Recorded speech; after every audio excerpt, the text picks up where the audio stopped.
Hello, everyone, and welcome to the Mind's Eye Podcast. I'm your host, Paul James Caden, and today on the show, we are going to be talking about religious post traumatic stress syndrome.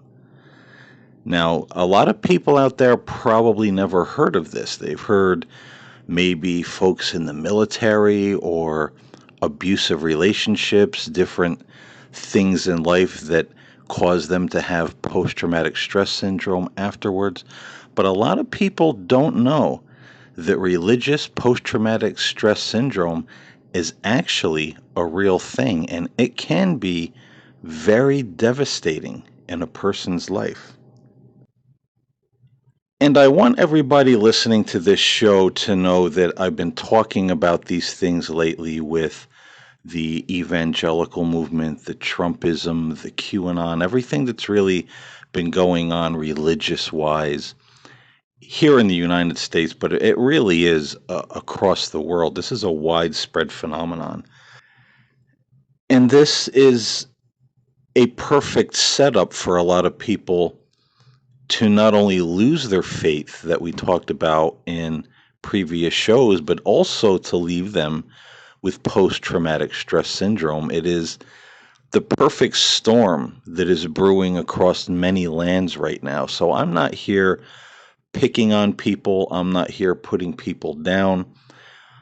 I'm here to try to help people because this is a time that's very stressful. It's very peculiar when it comes to spirituality and religion, especially Christianity across the world right now. So this is a real thing, and I've encountered a few people that are going through religious post-traumatic stress syndrome because of everything that's happening in the world, because of everything that so many people bought into with a lot of these religious movements that are going on right now and around politics. And when it turned out not to be what their leaders said it would be, many lost faith, many are confused, many are having a lot of anxiety because they don't know what to do, they don't know what to turn, where is truth, is any of this real? And trust me when I tell you that I've seen people in my life and talk to people in my life through the kind of work that I do and the kind of conversations I engage in with people. I've met people that have literally had nervous breakdowns over religious trauma in their lives. So this is absolutely not something that is made up. It is real, and maybe you're going through it right now. It's interesting for me that the last podcast that I did talking about Sid Roth, and my podcast is all over the major podcast platforms, and I also post it on YouTube. And the YouTube community, I don't think they really knew even what to do with that video because Sid Roth and these prophets are hailed as heroes and giants of the faith by many people. Now, people watched it, but it got no comments, it got no thumbs up in the YouTube community. YouTube is probably the place where the least amount of people listen to my show. And, some folks have asked me in the past, why do you even bother to make your podcasts into videos and put it on YouTube? And my answer is because that's exactly where it belongs. That's where a lot of these voices are coming from, where a lot of people are pulled into this kind of thing. And if one person stumbles across my show on that platform and it gets them to thinking and it starts to free them mentally, psychologically, emotionally, and most importantly, spiritually, then I've done my job. Then I've done my work for God to help someone toward the light rather than keeping them in bondage, in religion and groups and all the rules and strange doctrines that are out there. And that's why, again, I've been talking about these kinds of things because it's a real problem in the world right now. And I think there's certainly people talking about it, even other Christian people, which I'm glad to see Christians talking about these false prophecies and the QAnon and the deception that went on there. But it almost seems like there's not enough voices, and people are still doubling down with these false prophecies and false beliefs and man made doctrines and political agendas. So, this is certainly why I do this, and that's why I put the podcast on platforms on like YouTube, because that's a place where it's definitely needed, probably the most, because as many of us know, places like Facebook, Twitter, YouTube, they're a breeding ground for this kind of thing that can cause people to fall into religious bondage, to fall into religious post-traumatic stress syndrome when they inevitably and eventually hit a wall and they don't know where to go from there. So, to really start this conversation off, I know I've talked about my story before, but I'd like to give a little bit more insight. I've never told the entirety of my story, and I don't want to take up a whole podcast talking about me, but just to give a little background, because I'm a person who experienced religious post traumatic stress syndrome firsthand. And in short, my family was never religious. Many who listen to the show probably already know this, but eventually they started going to the Methodist Church when I was probably in the second or third grade. From there, it went into fundamentalism and eventually televangelist, the Word of Faith movement. But, my family's beliefs after a while became very evangelical. And I always had issues with it. I always had questions, but no one could answer those questions, or I got the old religious answers from the pastors and the priests that, well, it's a mystery. God knows more than we know. We shouldn't question God's ways because this is how the devil deceives us and tries to pull us away from the truth. So, I went through all of that, always asking questions, never getting the answers. I actually had an unhealthy fear of God when I was a child because of things I heard in church about God punishing sin, and He may give us cancer or cause a car accident or even the flu or a cold. Anything negative that happens in our life is God punishing us for our sins. So that definitely left a mark on my young life. Somewhere in the early 90s, I ran across I got into the Word of Faith movement, and I thought it was better. At least it talked about faith and prayer and a God of love, a God that was for you. I didn't get into the prosperity part of it. I believed that God would meet your needs. God was for us. He would help us if we had a need in our lives. But I in no way bought into the acorn of the prosperity gospel that God wants everybody to be a millionaire and drive around in Rolls Royces and all of that sort of thing. So that was certainly an issue for me. But somewhere around the mid 90s, the mid latter 90s is when all this really started to unravel for me, because the Word of Faith movement became the prosperity gospel. You couldn't listen to anyone or read their books or watch their shows without it being money, money, money, money, money, money, and people saying the most ridiculous things. People like Kenneth Copeland, as I mentioned on my shows before, running back and forth on the stage or the platform in front of, an auditorium full of people, yelling, I have a daddy, I have a daddy, and he's rich, rich, rich, referring to God. And I said, I think this is about enough for me. This is getting into the insane right now. This does not resonate with me at all. Now, the interesting thing was for me is I had a whole lot of religions converge at once in my life at that time. Jehovah's Witnesses showed up at my door. I didn't know anything about Jehovah's Witnesses. I said, sure, I'll read all your books. Here's a donation. Give me everything you got from your Kingdom Hall. And they did. And I read them all. I went to a couple of their meetings. I asked questions. In the end, I said, this doesn't really resonate. This doesn't really feel right to me. I think there are things that are misrepresentations of the Bible. And I said this nicely. I said, I'm not, saying, you guys are bad or anything. I'm not going to be one of these people that bash. To each their own, but it's not for me. And at the same time, the Mormons showed up at my door.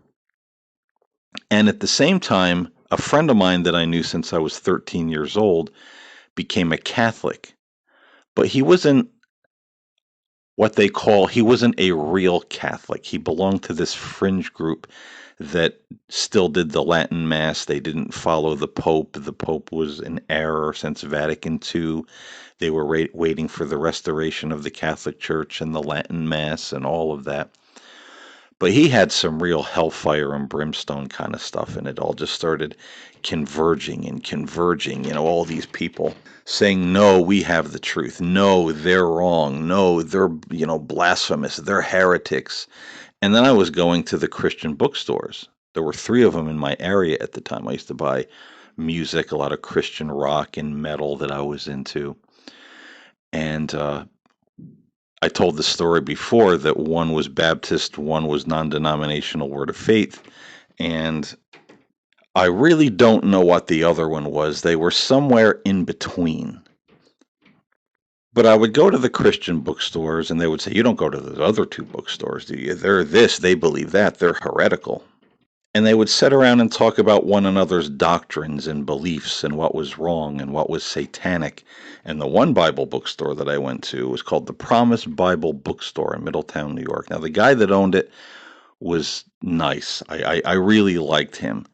But I think he was confused himself because I would go in there and, he would strike up conversations with me saying, oh, I used to read this version of the Bible, but then I read a book where one of the translators said it's not from God, it's demonic.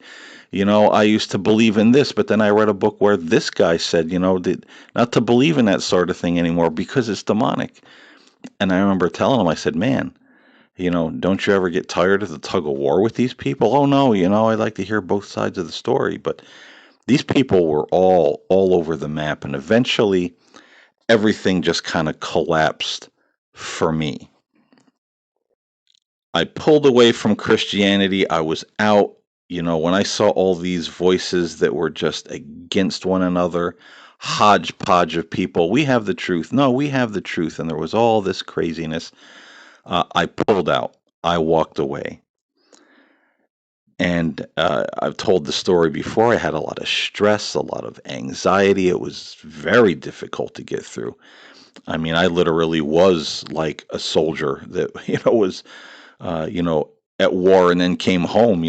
I'd dream about this stuff and like wake up in like cold sweats and anxiety and like shaking. It really, because, God was the foundation of my life. As they say, God was the wind beneath my wings. And when everything you believe is shaken to such a degree where everybody's fighting and backbiting, and you're seeing all these different religions all pointing at one another, all hating one another. Everybody's going nuts. My daddy's rich, and he's, all this type of thing. It just seemed like everything had turned into a backbiting loony bin to me. And after a while, things started to simmer down, and I decided I wanted to stay within Christianity, so I tried the Catholic Church, the actual Catholic Church. I talked to a priest about it. What do they believe? What about this? What about this crazy thing my friend belonged to? This anti-pope movement. And, the priest was nice enough. So I ended up giving the Catholic Church a shot. I didn't believe in purgatory. I didn't believe in limbo. I didn't believe everything they were selling.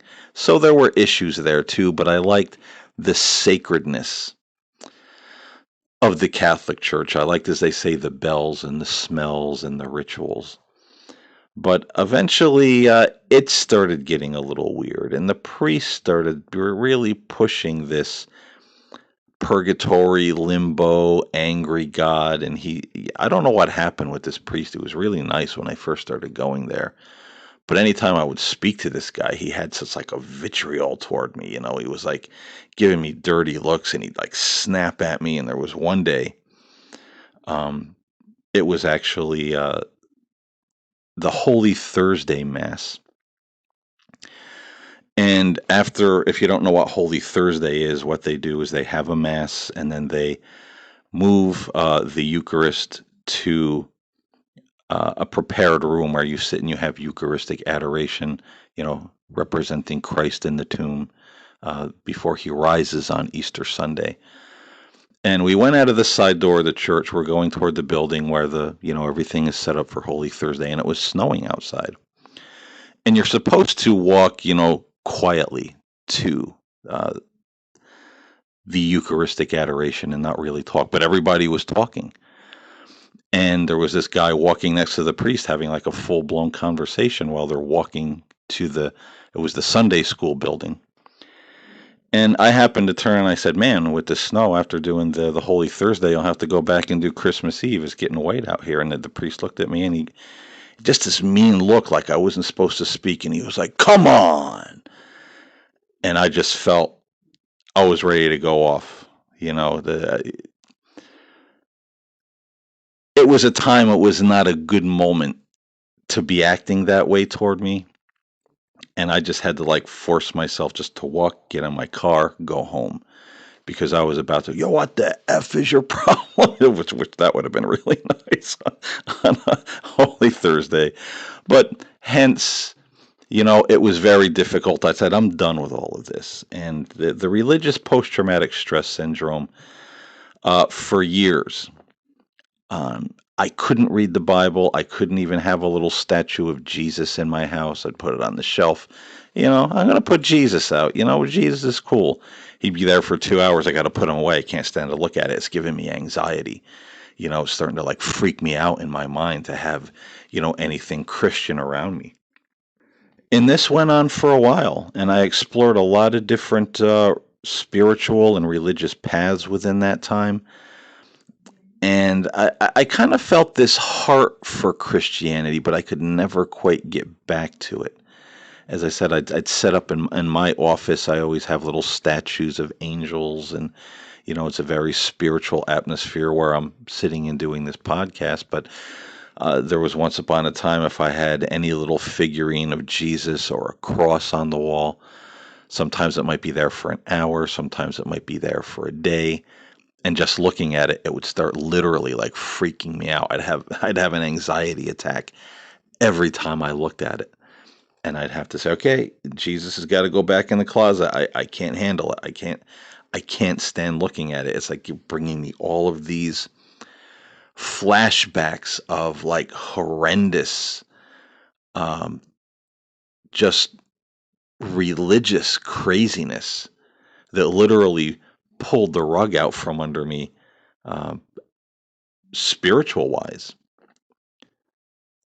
So, in a nutshell, I mean, there's a lot of details there I'm editing out, but I wanted to give my story, A to Z, and not spend the entire podcast on it. But I know what that is like, and it can literally take years.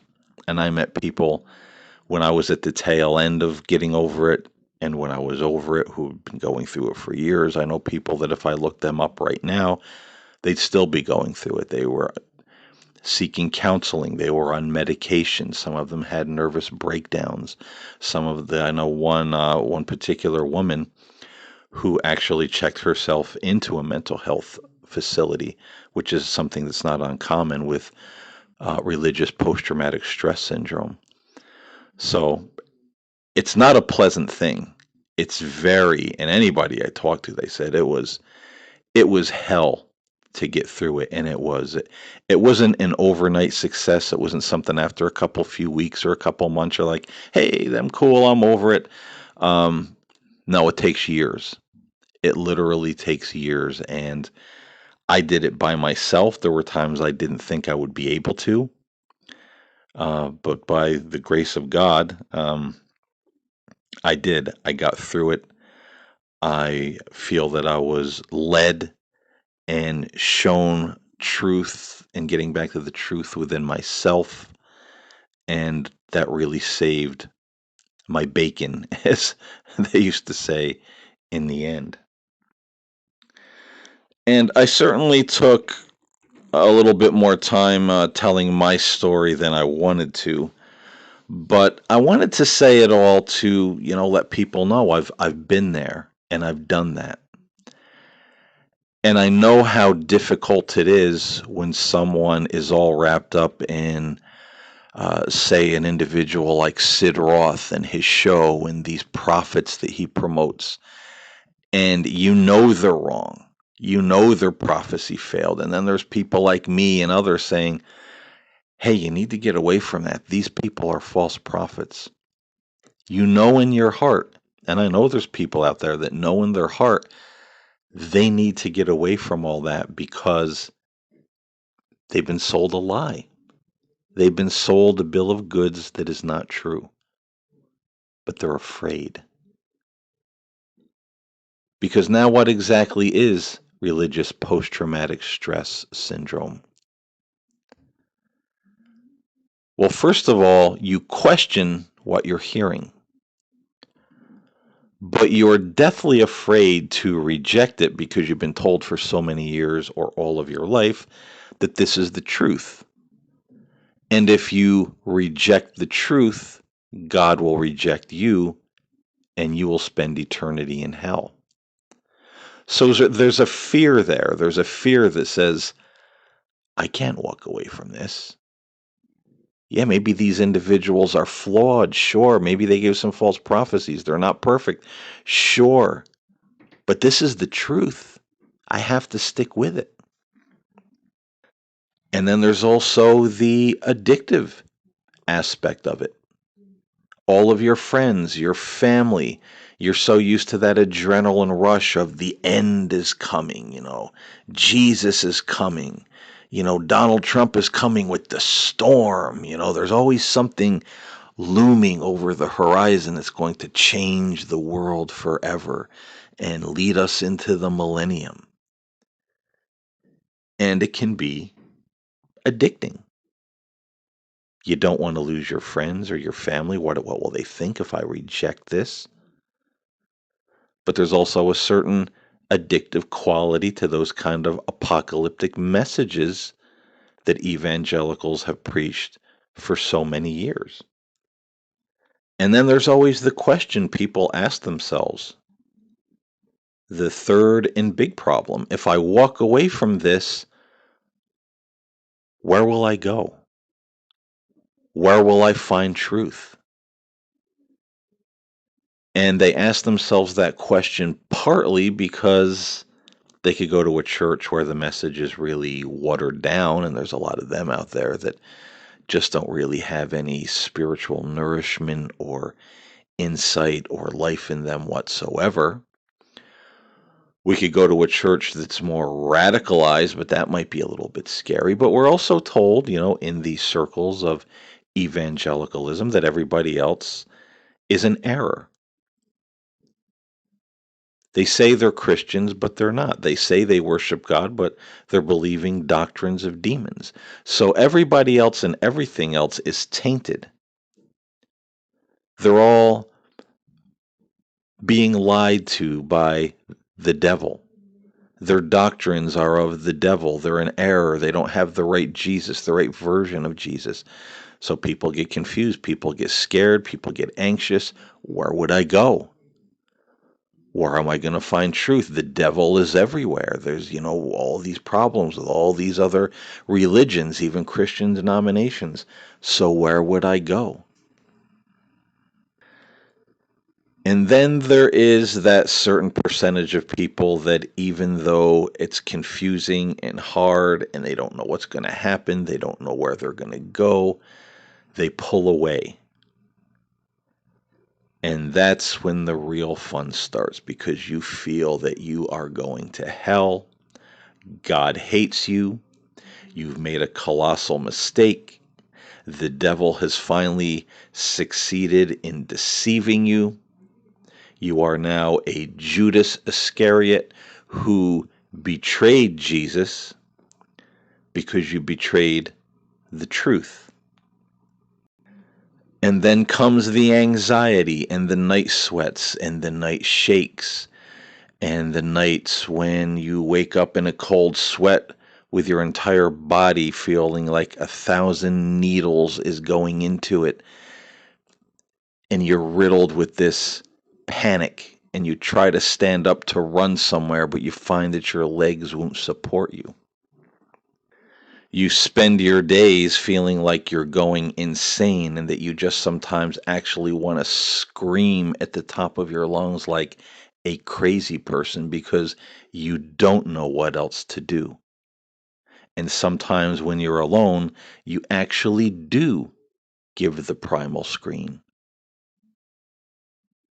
And then you wonder, what am I doing? I'm not going to make it through this. You think about it, you dream about it, you worry about it.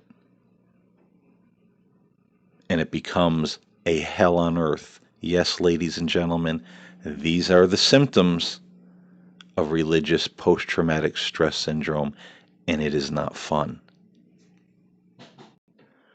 So it's understandable why people don't want to walk away from these movements because, wow, what's awaiting you on the other side?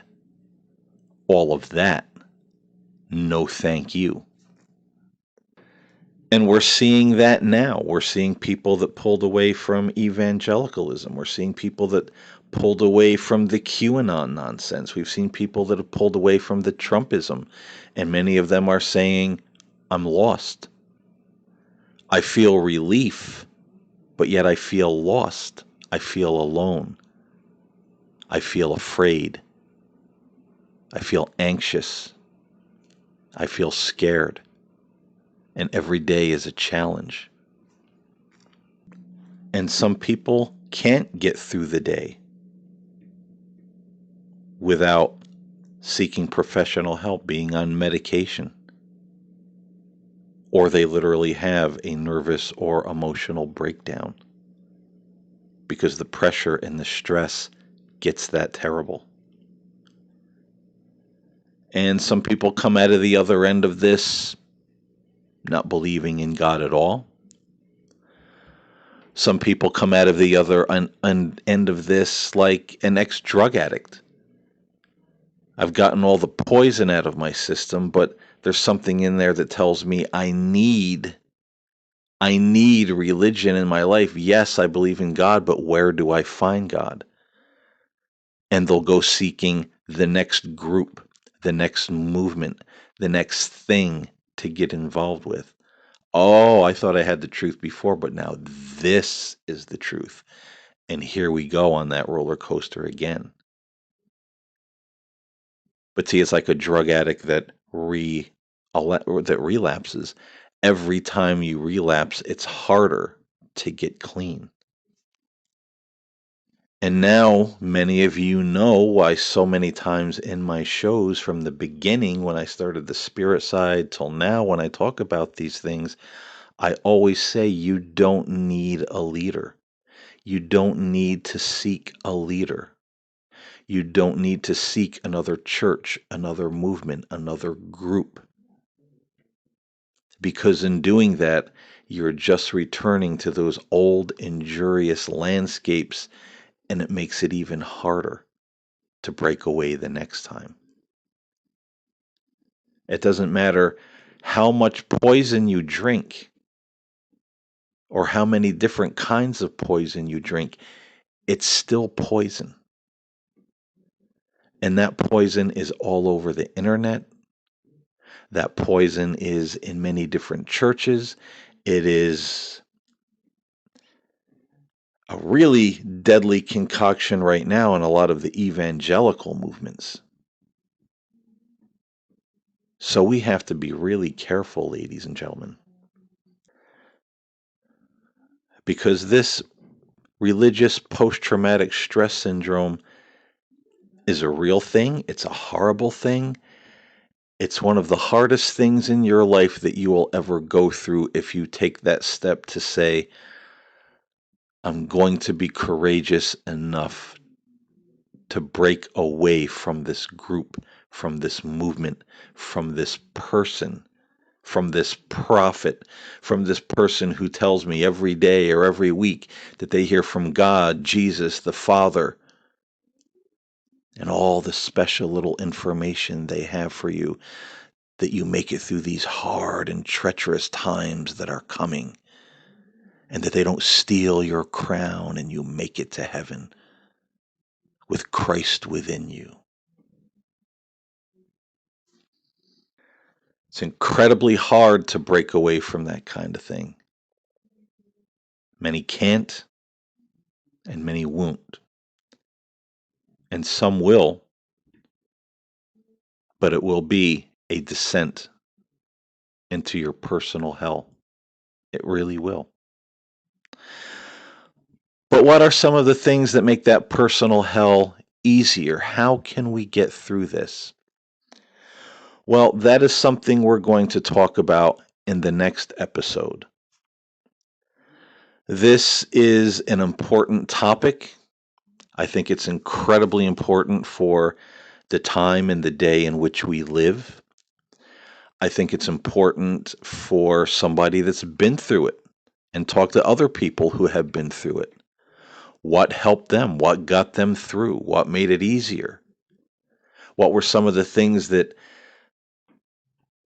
help you not feel like you're going to lose your mind and fall on the floor a babbling vegetable every day?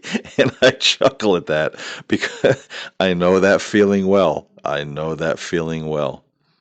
Thank God it is far behind me now, and it's not funny when you're going through it. Not at all. But I think we need to dedicate a show to talk about getting through these difficult times and situations and religious post-traumatic stress syndrome.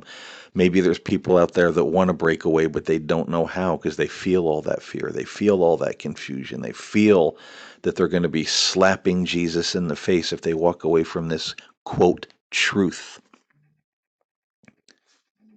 And so we need to start having some understanding and some tools that will make that journey easier, if not easy all the way around. You don't need to stay in these movements like people stay in an abusive relationship, because that's what these things are. They are spiritually abusive, they are psychologically abusive, and you don't need to be afraid that the big bad wolf or the big bad devil is going to come and get you if you say, hey, you know what? I don't need you anymore. Because isn't that like the abusive relationship? Isn't that what they always tell the person that they're abusing? I'm doing this for your own good. You need me. You wouldn't make it without me. And isn't that what these kind of religious movements do? This is the truth. You can't make it without me. You can't make it without this truth. If you're not talking to me, if you're not coming to my church, my group, our denomination, you're not hearing from God and you're lost. They make you feel dependent upon them while they put you through hell. And that is a form of abuse. So we're going to talk next time some of the ways to navigate through this. And hopefully these next couple of podcasts will be helpful and, help aiding some people to get away from these abusive religious movements and find true faith and light and happiness and peace in their lives. So if you're struggling with that kind of thing, stay tuned. If you know somebody that's struggling with that kind of thing, maybe share these next couple of podcasts with them, because that's what it's all here for, to help people. And I'm not a saint. I'm not anybody's hero. I'm not the know-it-all spiritual guy. But I know enough to tell people, set yourself free. You don't need all these middlemen. You don't need all these religions and groups being the middleman between you and God. You don't need that. Just be happy. Just be free. It's okay to let go of the fear and the worry and the self-condemnation. So I'm not the sharpest tool in the shed. I'm not the brightest light bulb in the building. But I'm here to try to help, and that's what this is all about. So hopefully these next couple of shows will help some folks out there, because I think we really, really need it. This is a very crazy time when it comes to religion and spirituality in this country and across the world. So I hope you got a little bit of understanding of something out of this show, and maybe you recognize yourself in some of these symptoms and problems and things people go through that's setting them up for post-traumatic stress syndrome when it comes to religion. And I hope you'll tune in next time to maybe find a little light to guide you on your journey if you're really thinking that you want to get away from these movements that just trap you and make you dependent on them. So until next time, stay safe, stay well, take care of one another, be kind to one another, and I'll see you next time here on the Mind's Eye Podcast.